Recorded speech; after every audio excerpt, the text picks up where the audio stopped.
This is Pet Life Radio. Let's talk pets.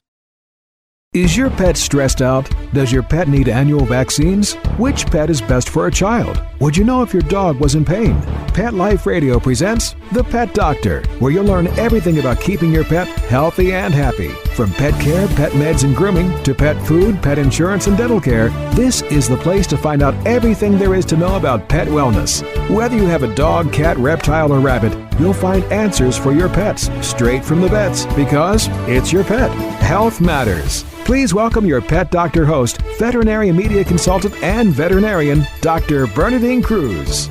We often call our dogs our fur babies. More and more, we're shuttling them from play days at doggy day camp or heading to the dog park so they can romp with their friends and get their yayas out of their systems. They're often treated to time at the spa for a day of beauty and grooming, more often than we afford ourselves the same luxury. But even if your dog is a homebody and only goes for a spin around the block, it and its more social canine companions could be exposed to nasty respiratory diseases. Maybe you've heard of something called canine flu on the news. Is it kennel cough or this newfangled condition called Canine Infectious Respiratory Disease Complex? Now that's a name with nothing to sneeze at. Can you catch it from your dog? What can you do to protect your pet? To discuss all these questions is Dr. Karen Stasiak. She is the Veterinary Medical Lead for Biologicals at Zoetis Petcare. We're going to be right back after this short break, so get your Kleenex, start sneezing now, get it over with. We'll be right back. Does your dog itch, scratch, stink, or shed like crazy? Come to Dinovite for help. Order a 90-day supply of Dinovite. Dinovite for life. Pick up 2 tubes of Doggo Suds. Get the 3rd tube free. Peppermint, tea tree, lavender, Doggo Sud shampoo. Made with all-natural coconut, jojoba, aloe. Great for healthy skin and soft, shiny coats. But no itchy, harsh chemicals. Lather up, rinse away. Try Doggo Suds. Buy 2, get 1 free. At Dinovite.com. DINOVITE.com.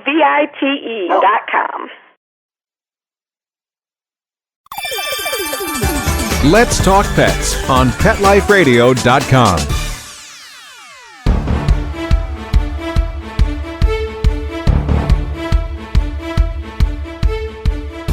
Dr. Stasiak, thank you so much. This is something that I'm running into too frequently at my practice. Yeah, we are seeing more cases and hearing more about it. I do think this new flu, in addition to other pathogens, is really causing us to be more aware and our pet owners to be more aware with our social dogs.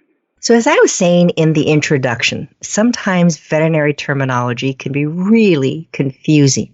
So this Canine Infectious Respiratory Disease Complex, how is that different from kennel cough, or is it just kennel cough? I know my clients are so confused, like, wait, I thought it was kennel cough. Yeah, and we were used to that sort of catch-all term kennel cough, but the new terminology, I think, by its very name, ending in complex, is more accurately describing just how complicated it can be.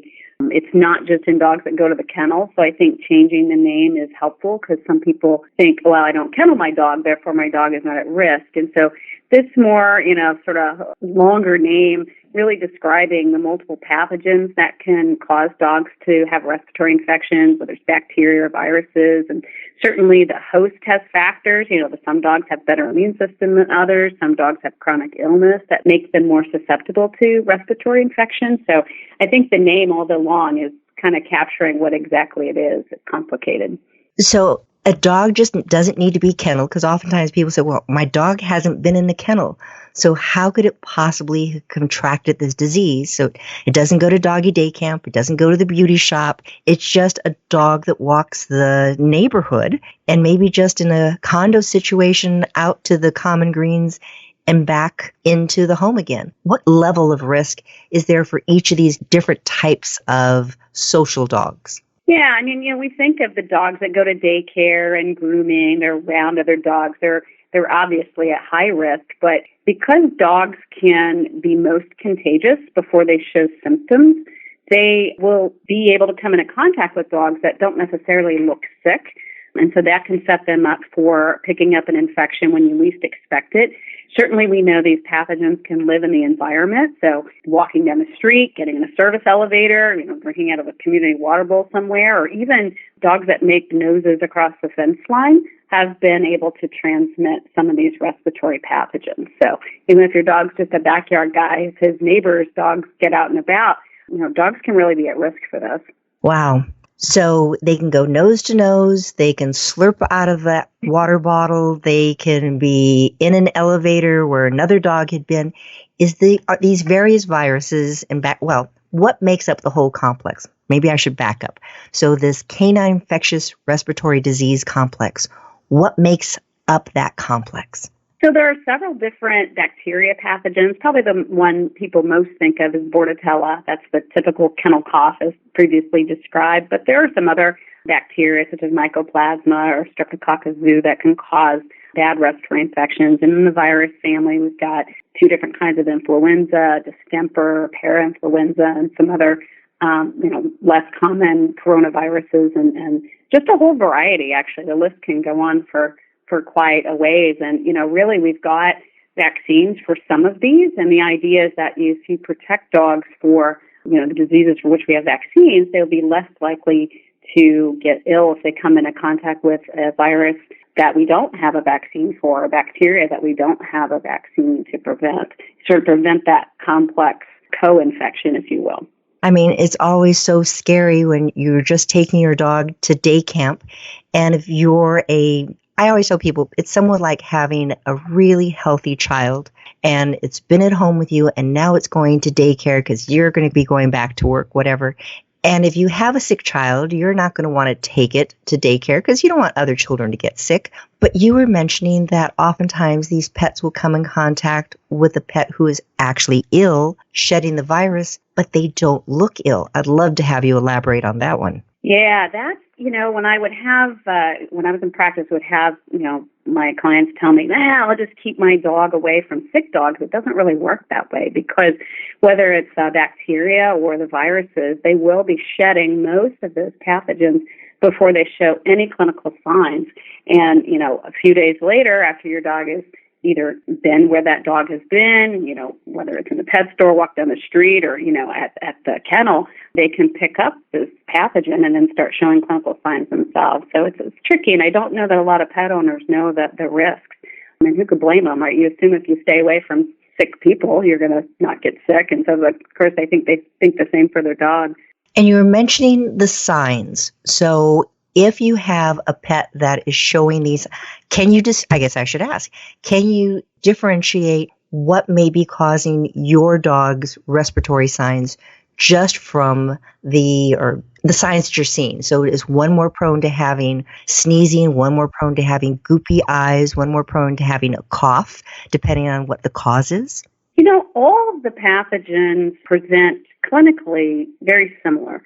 They'll have, much like us when we have a respiratory infection, coughing, sneezing, runny nose and eyes, fever, not feeling very energetic, not having a good appetite. Those can all present, no matter what the primary cause is, they'll all kind of look the same. And, certainly we know some of these pathogens are more likely to lead to pneumonia. If you have infection with more than one pathogen, you're more likely to develop pneumonia, which those dogs become severely ill and require hospitalization and oxygen, and they can be left with chronic bronchitis as a result of having these infections. Or, some dogs have even died from some of these pathogens and outbreaks that we've been seeing.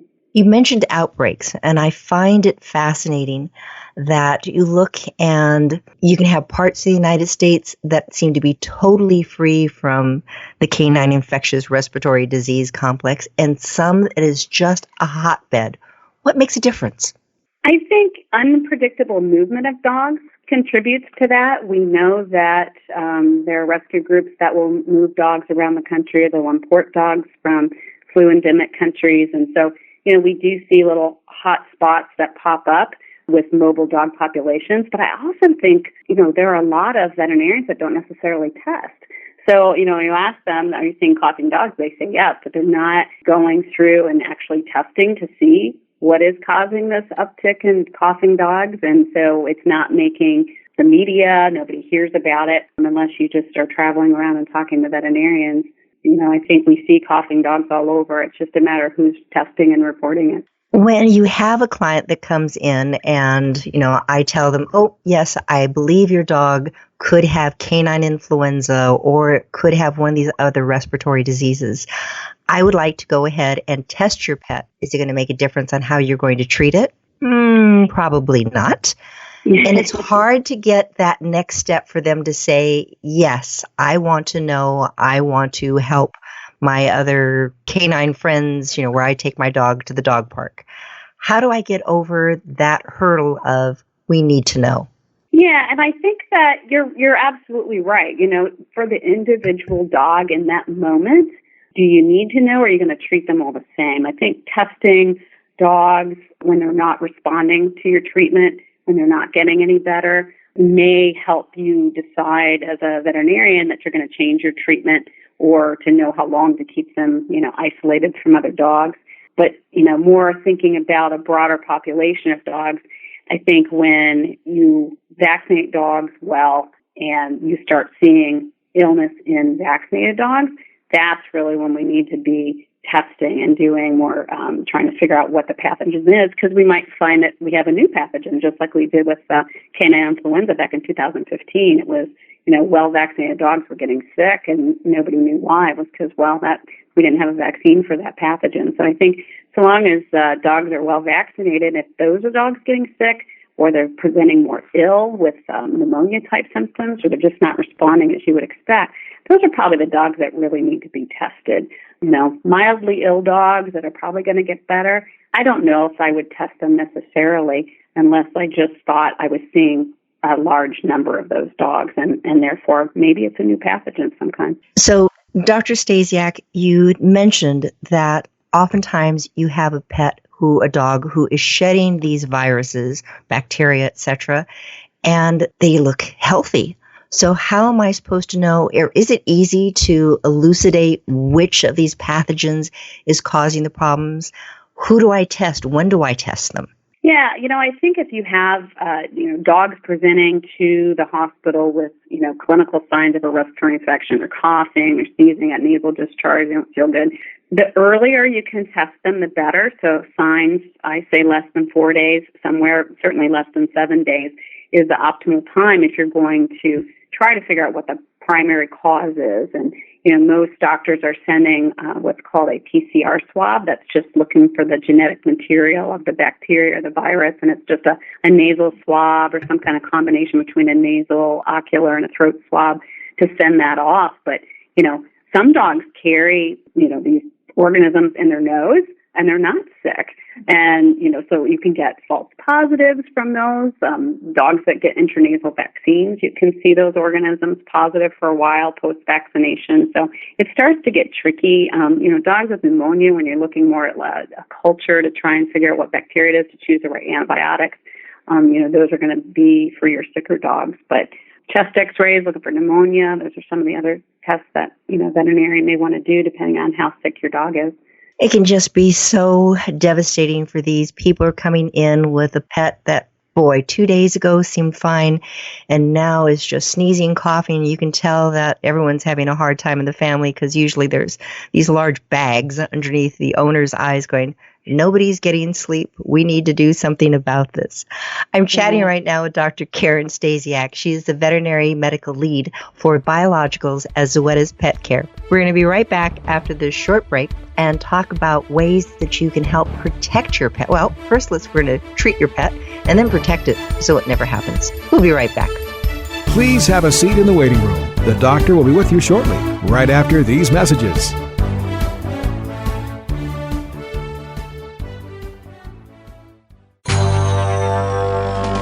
It's designerpetsweaters.com. Hand-knitted designer sweaters for your precious pup or cool cat. Beautiful couture patterns for your pets, including custom-knitted formal wear, casual wear, yachting, and even sports-themed. Many designer pet sweaters include feathered tammy hats, top hats, and a lot of sparkle.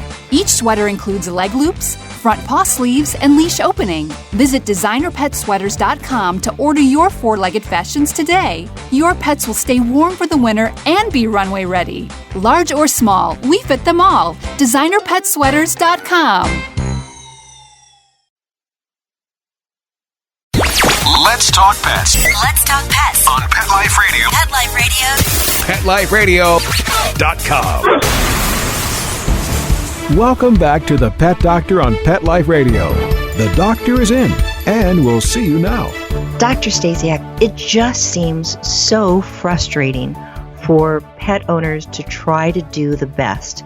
We recommend certain vaccines for our dogs and cats depending on their lifestyle. And oftentimes when you're telling them about a new vaccine, it's like, Doc, you're just trying to make money. I haven't really heard of this disease. Why do I need to do it? Is my dog really at risk? I would love to know your professional opinion as to what's the best way for people to think about why I need all these various vaccines and the fear that people have about vaccines. Yeah, I think that, it was easier back in the day when, dogs just went to kennels and came home, and that was it. So you knew to vaccinate kennel dogs, and that's why you call it kennel cough. But now, dogs live a very social lifestyle. They go to daycare, they go to dog parks, and if they're not going, their neighbor dog is. And so dogs get out and about. And I think, for them to have a safe experience, an experience where they're not going to get sick, using the vaccines that we have to cover for the respiratory diseases, considering there's many pathogens that we can't prevent, that will help sort of decrease disease severity if they do pick up one of these pathogens that we don't have vaccines for. A lot of times people talk about them being lifestyle vaccines, and I think that's accurate, except we have to accept that our dogs live great lifestyles now, and they're all out doing their dog thing and getting to spend time with their owners, which I think is wonderful. I've had people say, well, just don't take them anywhere, but that doesn't really work because we've had dogs getting flu across fence lines around the country as well. So I think, knowing that, having taken care of dogs that had a vaccine-preventable disease, for me, probably was some of the hardest medicine I've had to do, because you look at them and go, gosh, I could have prevented this. And it's heartbreaking. And, for the dog that goes on to severe illness or needs hospitalization, it is hard for families. And it's, the dogs just are miserable, and it's hard to see that in their eyes when they get sick like that. So, for all the diseases that dogs can get, there's really a handful of vaccines to prevent those. And so I encourage owners to consider that preventative medicine is way better experience than trying to treat,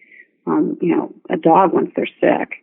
So treatment, you had mentioned, depending on the severity of the illness, it may just be stay at home or could be hospitalized for aggressive therapy, especially if it's turned into pneumonia. They may need oxygen, intravenous fluids, intravenous antibiotics.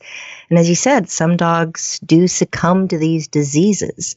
But if a dog has had one of these pathogens, how long are they contagious? Because that's always a question. Oh, I need to get my dog back to the dog park, because if I don't let him run around and be a squirrel for an hour, 3 times a week at least, I can't live with him. So yeah. When can they go back to doggy daycare? When can they go back to the dog park? Yeah, frustratingly, 2 weeks beyond resolution of clinical signs. So for some dogs, even if it's just, they don't get terribly sick, but they're still coughing, flu virus can be shed for up to 3 weeks. So you're looking at, keeping them away from other dogs and their activities for 2 weeks beyond resolution of their clinical signs. So that could be 4 or 5 weeks for some of these dogs, which is a very long time. So again, that's just not going back to daycare or going to the dog park. You want to walk your dog. I got to take him for a walk. I have to take him a walk around the neighborhood. Still not a good idea, because your dog is leaving its little packages of pathogens wherever it's going. Yeah, exactly. It's a challenge for pet owners to know what to do in that situation. And it's, we know those dogs need to be active, or they're going to be bouncing off the walls. Once they start feeling a little better, they're going to be begging to go for walks. So it's hard to say no to those guys. So, Dr. Stasiak, I know one of the biggest pushbacks I get from clients when I say, I have this new vaccine, I strongly recommend it, canine influenza virus vaccine. It will help protect your dog. And as soon as they hear a flu vaccine, they go, Doc, I was getting my flu vaccine every year. We know it doesn't work most of the time, or they believe it doesn't work. I got the vaccine and it made me sick. I got the vaccine and I still got the flu. You being this lead for biologicals at Zoetis Petcare, what is the best response that a veterinarian can give a pet owner? And, the human vaccine experience for flu, I understand why pet owners think that, because I think we all think that. But human flu has been around for hundreds of years. It's had a very long time to slowly mutate and turn into different strains that are, we have to try and predict what is going to be seen this year and get it right in the flu vaccine that we have. Now, this is very different than dog flu. Dog flu in the U.S., we've had H3N8 since 2004, and we've only had H3N2 since 2015. So, and even in China and South Korea, where they've had that flu since the mid-2000s, that's not a very long time. Now, if left unchecked, if we decide we're not going to get this virus out of our pets, we're not going to proactively vaccinate, and we let dog flu hang around for a while, yes, it is the same RNA-type virus, and it can start developing point mutations to the point that, we'll probably have some different strains. But for right now, the vaccine for our dogs for bivalent flu is it's efficacious. We're not seeing those point mutations that we see in human flu. And, the one thing we are seeing over in China and South Korea, where they've had this flu in their dog population since the mid-2000s, so longer than our, 4 years here in the United States, is we are seeing where we get gene segment swapping. So you're seeing dog flu reassort with swine flu, or dog flu, reassort with human flus, and making dogs sick. And we don't really know long-term, what does that mean? What's the consequence of that? And so for me, it raises the seriousness of, we have a chance to get this out of our dog population through mass vaccination. Why would we not take that opportunity to do that, so we're not living in a world like we do with human flu? And that would be wonderful, because I get my human flu vaccine every year, and it's like, come on, work and be the right strain. So far, I've been very lucky. The question of whether or not you vaccinate a dog, and people are always, again, I got vaccinated, doc, with a flu vaccine, and I still came down with a flu, or I got the vaccine and I just felt terrible for a week. I'd rather take my chances. What's the retort to that? Yeah. So we've not seen, a lot of adverse events with the dog flu vaccine. It's a killed virus vaccine, so not able to replicate and cause disease in the dog. So I sometimes think that helps owners to feel better. I think a lot of times when people get their flu vaccine, I'm going to go get it because I'm going to go get on a plane. Well, I'm probably going to get stressed on that plane. I'm going to get exposed to other things on that plane, and that sort of weakens my immune system. So I think making sure that when it comes to your dog, that we're vaccinating healthy dogs, and we're doing it now that it's time that they're stressed, and that would be less likely for them to have adverse events and to feel bad after vaccine. You'd mentioned something about gene swapping, or this virus swapping of now it's getting into other types of viruses. So is this a concern that something like canine influenza, is it going to affect people? Is it something that my dog is sitting there with sneezing, coughing? Am I going to get sick? Right now, that has not been seen at all. What they have found is dogs that have clinical signs in a country where they've had the flu for longer than we've had here in the U.S. When they go to look at the genotype, they're seeing segments from human flu in there and segments from swine flu. And so it tells us that the dog flu has the ability, like any other flu, to what they do, antigenic shift is what it's called, where they can swap out gene segments from different kinds of flus. And, if left unchecked, might that create different flus down the road that could be susceptible? Maybe. I don't think we know that yet. It's too early to say. That's why I'm a huge fan of let's just vaccinate and get rid of this disease. And why wait? And speaking of waiting, all right, I'm going to be going on vacation. I'm now listening to this podcast going, oh my goodness, I really do need to get my pet vaccinated. My doctor was telling me about canine influenza. I've just said, nah, doc, it's not an issue. And now I'm going to be boarding my dog because I'm going on vacation in 2 days. Do I run in right now and get that vaccine? Is that going to do me any good? Is my dog any good? Obviously, ideally with a killed vaccine, you're going to get 2 doses in 2 weeks before you travel. But we all know there are those dogs that, hey, I'm boarding tomorrow. And I always say it is never too late to get the immune response started. There was one study looking at, does, one dose buy you any immunity? And it did show that one dose in the dog 7 days before they got exposed to flu did have decreased clinical signs. It didn't keep them from getting sick, but they were less sick than dogs that weren't vaccinated. So I think it's an encouragement to, you have no protection if you don't get vaccinated. So just get started and get the booster when you get back.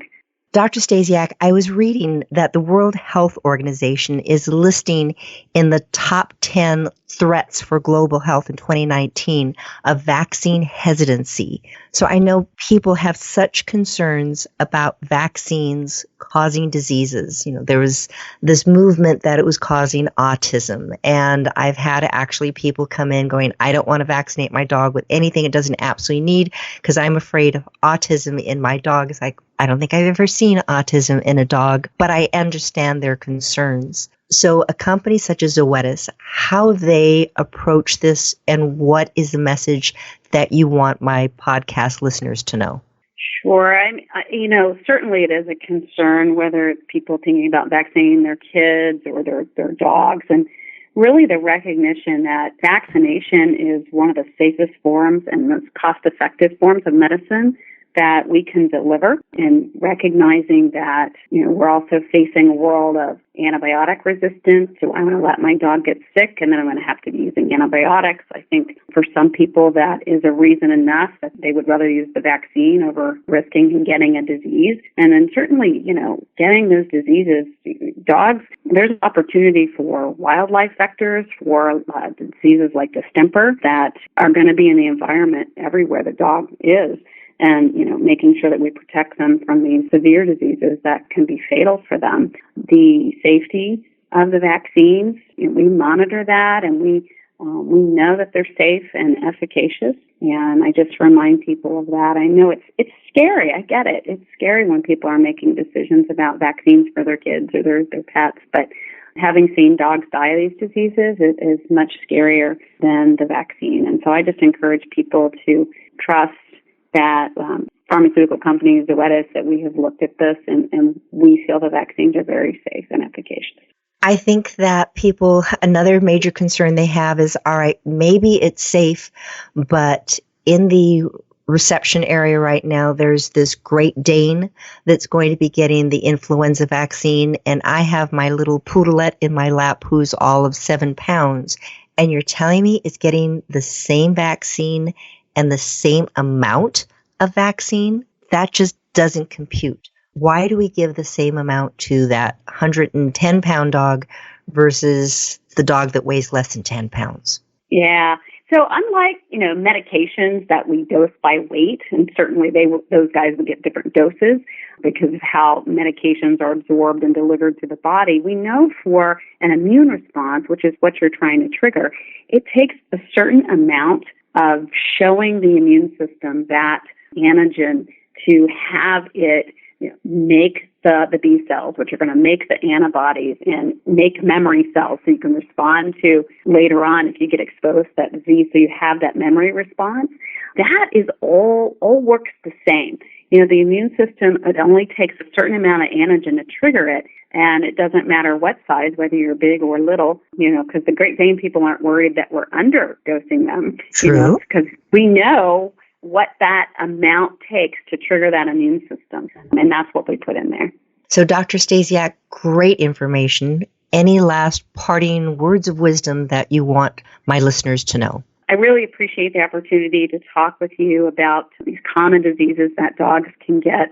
I just encourage owners to think about if they are vaccinating their dog for Bordetella already, they should be vaccinating their dog for influenza because the risk factors are all the same, and we've seen it all across the country. And certainly protecting our pets so they can go out and live their best social life is always my recommendation, and that's going to be through vaccination. Sounds fabulous.